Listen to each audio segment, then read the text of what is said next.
22A 22A 22A భూమి మన హక్కు మన భూమి మన హక్కు మన భూమి మన హక్కు మన భూమి మన హక్కు roll back 22A roll back 22A roll back 22A ఆపాలి ఆపాలి రెవెన్యూ అరాచకాలు ఆపాలి జీవోలు రద్దు చేయాలి 22A roll back 22A roll back 22A roll back జీవోలు రద్దు చేయాలి 22 జీవోలు చేయాలి.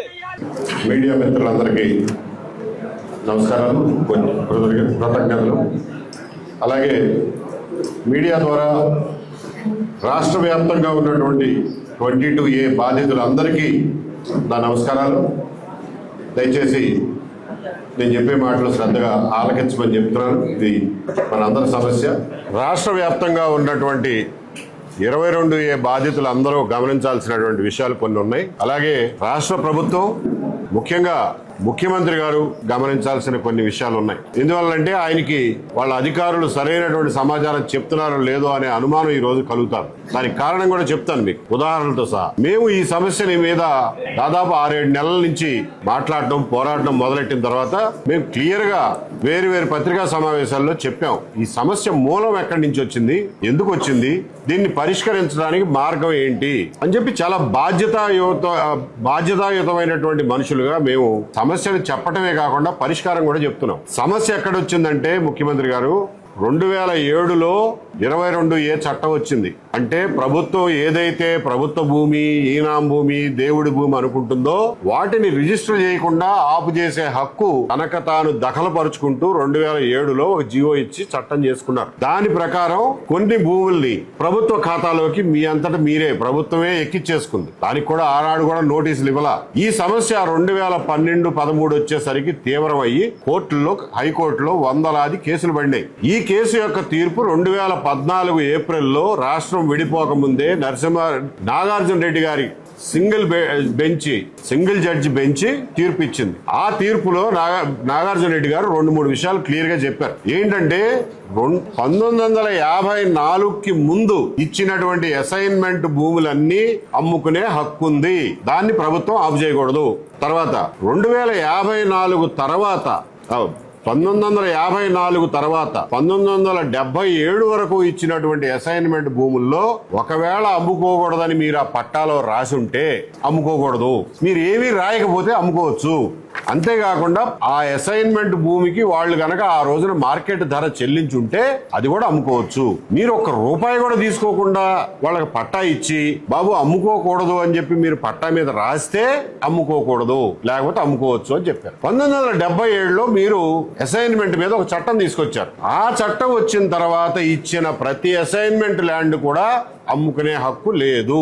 ఈ తారీఖులు గుర్తుపెట్టుకోండి. 1954, 1977 జడ్జిమెంట్ లో క్లియర్ గా ఉంది. అలాగే స్వాతంత్ర సమర యోధులకి, రాజకీయ బాధితులకి, అలాగే సైనికులు, పదవీ విరమణ చేసిన సైనికులకి ఇచ్చినటువంటి భూముల్ని 10 సంవత్సరాల తర్వాత వాళ్ళు అమ్ముకునే హక్కు ఉంది అని కూడా జడ్జిమెంట్ లో ఇచ్చారు. దేవుడి పేరు మీద గాని లేక నిత్య ధూప దీప నైవేద్యాల కోసం ఇచ్చిన దానాలు గాని ఈ రెండు మాత్రం ఎవరూ అమ్ముకోవడానికి వీల్లేదు.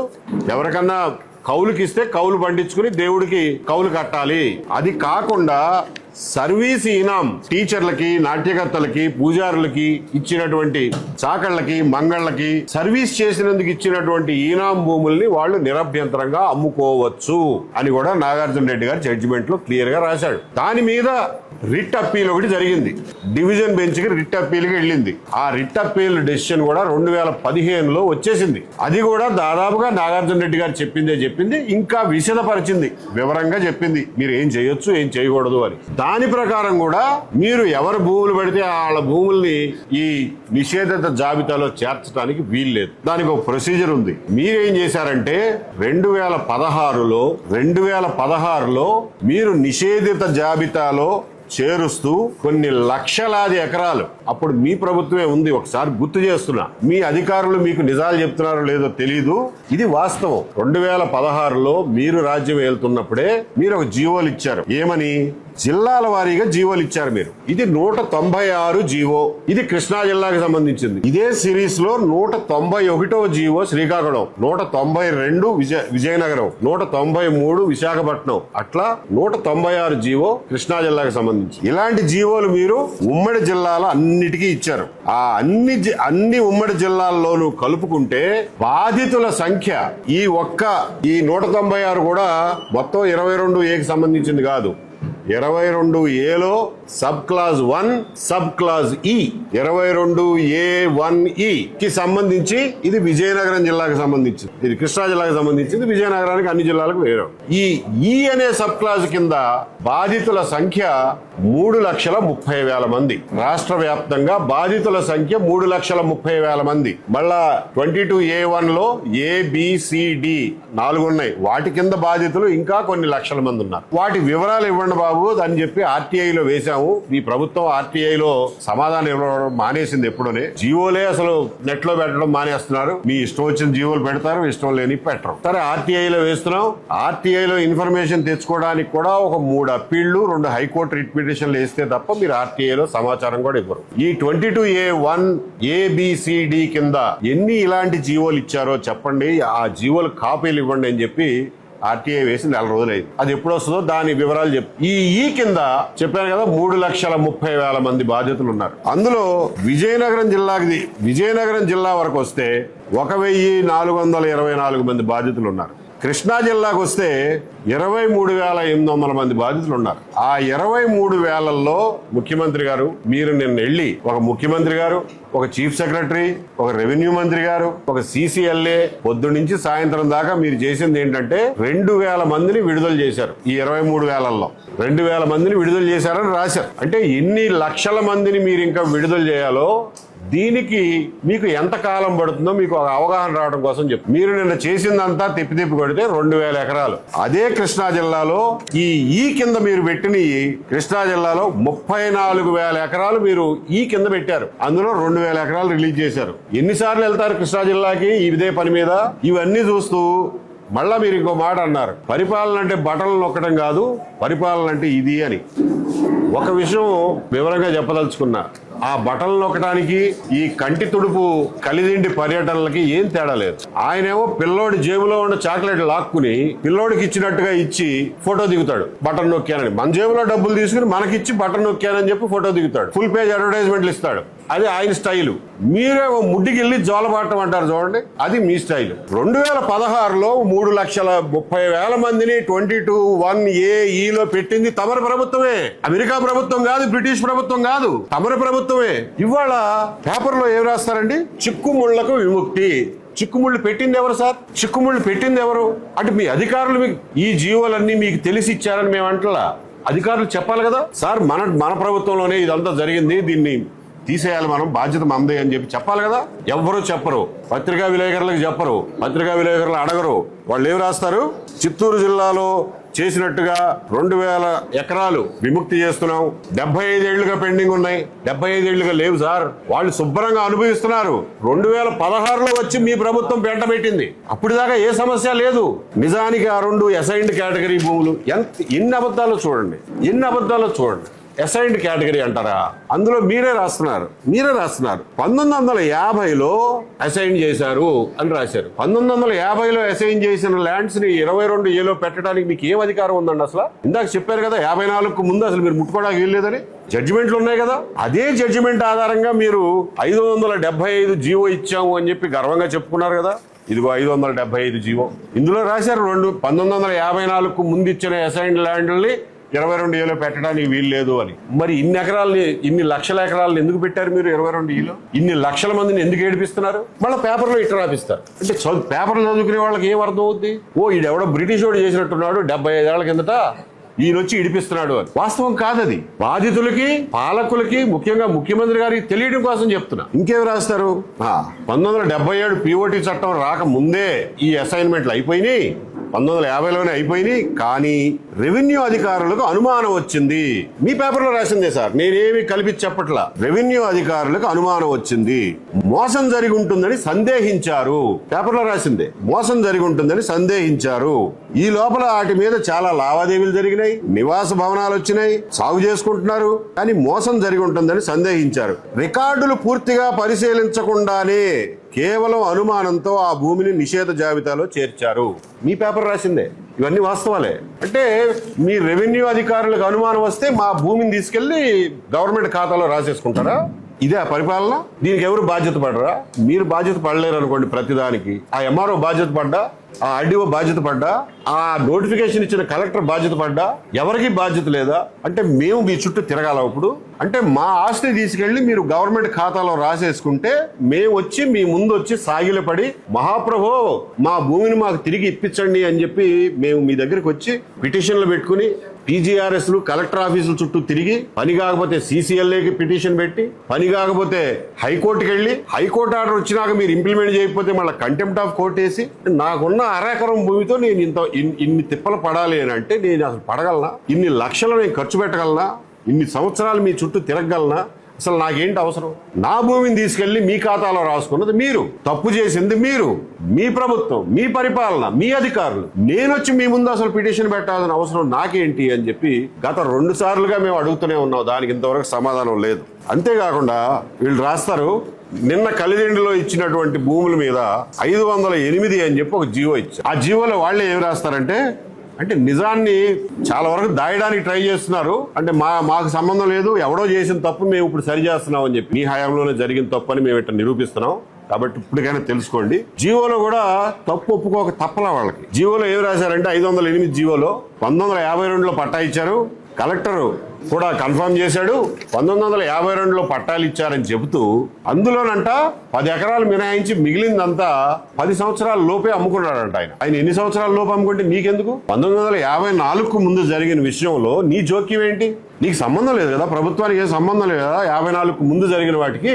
అసలు నీకేం అవసరం? ముందు అమ్ముకున్నాడా, తర్వాత అమ్ముకున్నాడా, 10 సంవత్సరాలు ఆగాడా లేదా, నీకు అనవసరం కదా. అది కూడా రాస్తారు. రాసి it was rejected initially by DLRC and CCLA for a part extent. ముందు district level land review committee ఏదో ఉంటుంది, district land review committee. CCLA అంతకు ముందు వీళ్ళు పిటిషన్ పెట్టుకుంటే రిజెక్ట్ చేశారంట. ఎందుకు రిజెక్ట్ చేశారయ్యా అంటే 10 సంవత్సరాల లోపు అమ్ముకున్నారని రిజెక్ట్ చేశారు అని చెప్పి సమర్థించుకుంటున్నారు, జీవోలో సమర్థించుకుంటున్నారు. మీరే కదండి చెప్తున్నారు 575 జీవో ఇచ్చాము, 1954కు ముందు జరిగినాటికి ప్రభుత్వానికి సంబంధం లేదు, వాళ్ళు ఎప్పుడు కావాలంటే అప్పుడు అమ్ముకోవచ్చు అని చెప్పి మీరే జీవో ఇచ్చారుగా, మీరే రిజెక్ట్ చేశారు. ఆ రిజెక్ట్ చేయడం కూడా సమంజసమేనని చెప్పి మీరు ఇవాళ దాన్ని సమర్థించుకుంటూ వస్తున్నారు. ఎంత సిగ్గుచేటుతనం అంటే మీ అధికారులు పరిపాలనని ఎంత తప్పుదోవ పట్టిస్తున్నారో మీరు చూసుకోండి, మీరే గమనించుకోండి. మీ అధికారులే.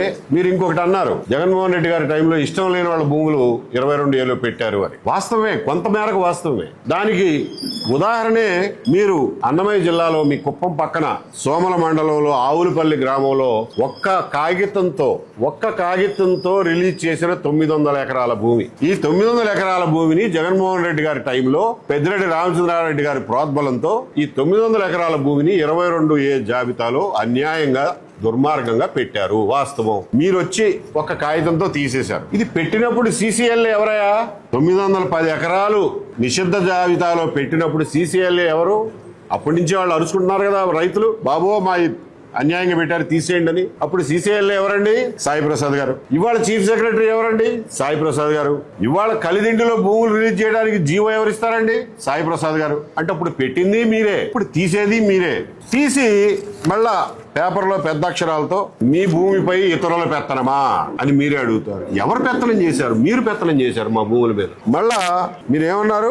మీ భూమి మీ హక్కు, దానిపై ఇతరులు పెత్తనం చేయడానికి వీల్లేదు. భూమి చేతిలో ఉన్నప్పటికీ అనేక మంది రైతులు వాటిని అమ్ముకోలేకపోయారు, పిల్లల చదువులు పెళ్లిళ్ళకి వాడలేకపోయారు. ఇవన్నీ మేము చెప్తున్న మాటలు ఇవాళ ముఖ్యమంత్రి గారి నోటి నుంచి వస్తున్నాయి. మనందరం సంతోషించాలి. కనీసం ఆయనకి ఈ మాత్రం రియలైజేషన్ అన్న జరిగింది, ఈ మాత్రం అన్న ఆయనకు ఆలోచన కలిగింది. అందుకనే ముఖ్యమంత్రి గారు మేము చెప్పేది ఒక్కటే. మీరు ఇట్లా బటన్లు నొక్కినట్టుగా నెలకొక బటన్ నొక్కడానికి వెళ్ళినట్టుగా నెలకొక ప్రోగ్రామ్ వేసుకుని 500 ఎకరాలు 1000 ఎకరాలు తీస్తే 20 లక్షల ఎకరాలు 22 లక్షల ఎకరాలను తీయడానికి మీ జీవితకాలం సరిపోదు.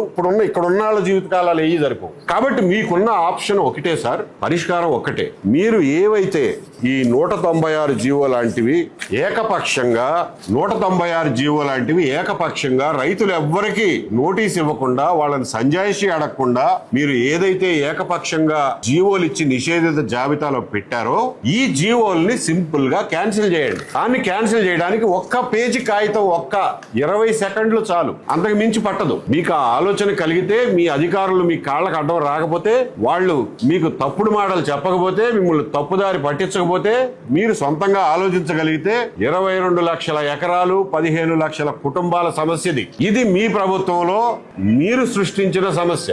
ఇప్పటికైనా మీరు పరిష్కరించాల్సిన బాధ్యత మీ మీద ఉంది. పరిష్కరించడానికి సింపుల్ గా ఒక్క జీవో చాలు. ఈ 196, 191 జీవోలు లాంటివి అన్నిటినీ ఇందు మూలముగా క్యాన్సిల్ చేస్తూ, అయ్యా అందులో ఏదైనా దేవుడి భూమి కానీ ప్రభుత్వ భూమి కానీ ఉంటే ఎంఆర్ఓల్ని ఇవాళకి నోటీస్ ఇచ్చి తీసుకోమనండి, నిరభ్యంతరంగా తీసుకోమనండి. మేమేమి దానికి అడ్డురావు, తప్పు కూడాను. ప్రభుత్వ భూమి మళ్ళా తిరిగి పొందడం ప్రభుత్వ హక్కు, దేవుడి భూమి తిరిగి ఇవ్వడం దేవుడి హక్కు, దానికి ఎవరు అడ్డురారు. కాబట్టి మీరు పొరపాటు చేసినటువంటి ఈ 196 జీవోలు లాంటి జీవోల్ని మొత్తంగా ఒకే ఆర్డర్తో, ఒక్క పేజీ ఆర్డర్తో క్యాన్సిల్ చేయండి అని చెప్పి విజ్ఞప్తి చేస్తున్నాం.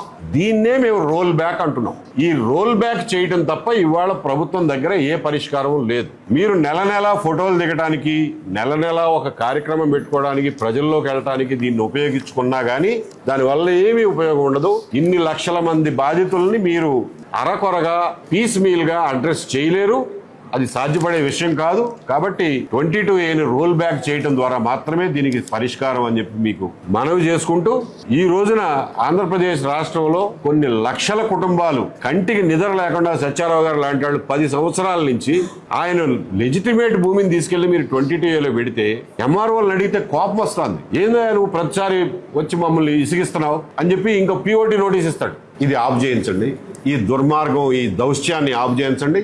మీరే నిర్ణయం తీసుకుని ఆ జీవోలన్నింటినీ క్యాన్సిల్ చేయండి. ప్రభుత్వ భూమి ఉంటే నోటీస్ ఇచ్చి తీసుకోండి. 22A బాధితులకి నేను తెలియజేయదలుచుకున్నది ఒకటి ఉంది. మేము పదే చేస్తున్నటువంటి పోరాటాలు జిల్లాల వారీగా ప్రజలను కదిలిస్తున్నటువంటి సందర్భంగా ప్రభుత్వంలో కొంతమేర కదలిక వచ్చింది. కానీ దీన్ని ఇక్కడతో ఆపు చేస్తే మళ్ళా హాయిగా ఎవరికాళ్ళు ఏసీ రూమ్ లో పడుకునే పరిపాలనా దక్షులు. కాబట్టి మనం ఈ కార్యక్రమాన్ని, ఈ పోరాటాన్ని కొనసాగించాల్సిందే. 22Aని పూర్తిగా రోల్ బ్యాక్ చేసేంత వరకు ఈ పోరాటం కొనసాగుతుంది. ఈ లోపుగా బాధితులకు నేను విజ్ఞప్తి చేసేది ఏంటంటే, మీరు పొరపాటును కూడా ఎక్కడ 22Aలో నుంచి మీకు అన్యాయం జరిగిన సందర్భాల్లో 22A నుంచి భూముల్ని వాపసు తీసుకోవడానికి ఎక్కడా కూడా లంచాలు ఇవ్వకండి.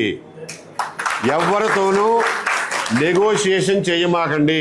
లోకల్ ఎమ్మెల్యేల దగ్గరికి పోయి లంచాలు ఇవ్వడానికి ప్రయత్నం చేయమాకండి. ఏ ఒత్తిడులకి లొంగమాకండి. కొన్ని చోట్ల కొంతమంది కలెక్టర్లు అతి తెలివితో మీరు 22Aలో పెట్టిన దాంట్లో, ఎస్పెషల్లీ అర్బన్ ల్యాండ్స్ లో ఏమంటున్నారంటే 30% గవర్నమెంట్ కి ఇచ్చేయండి, 70% మీకు రిలీజ్ చేసేస్తామంట. ఎవడబ్బా మొగుడు సొమ్ము? నా భూమి తీసుకెళ్లి నువ్వు ఎత్తుకుపోయి అందులో నుంచి వాటా అడుగుతున్నావు అంటే మీరు అసలు పరిపాలన దొంగలా అనిపిస్తుంది. కాబట్టి ఎవరు ఇటువంటి ఒత్తిడిలో లొంగొద్దు, ఎవరు లంచాలు ఇవ్వద్దు. మీ భూములు 22Aలోంచి బయటికి రాకుండా ఈ భూమి మీద ఏ శక్తి ఆపలేదు. కాబట్టి కొంచెం ఓపిక పట్టండి, పోరాటాన్ని కొనసాగిద్దాం. ఎట్టి పరిస్థితుల్లోనూ మనకి న్యాయం జరుగుతుంది, దీనికి పరిష్కారం లభిస్తుంది. ఎవరి కోసం చెయ్యరో మనం అందరం చూద్దాం. ఎవ్వరు కూడా ఒత్తిడికి లోనవ్వద్దు. తాత్కాలికంగా ప్రస్తుతానికి ఈ బాధ భరించక తప్పదు.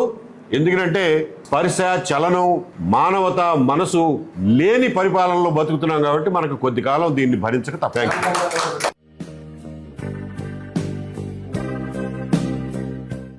ఈ వీడియో మీకు నచ్చినట్లయితే లైక్ చేయండి, షేర్ చేయండి, సబ్స్క్రైబ్ చేయండి. మరిన్ని అప్డేట్ల కోసం మా వాట్సాప్ ఛానల్ను ఫాలో చేయండి.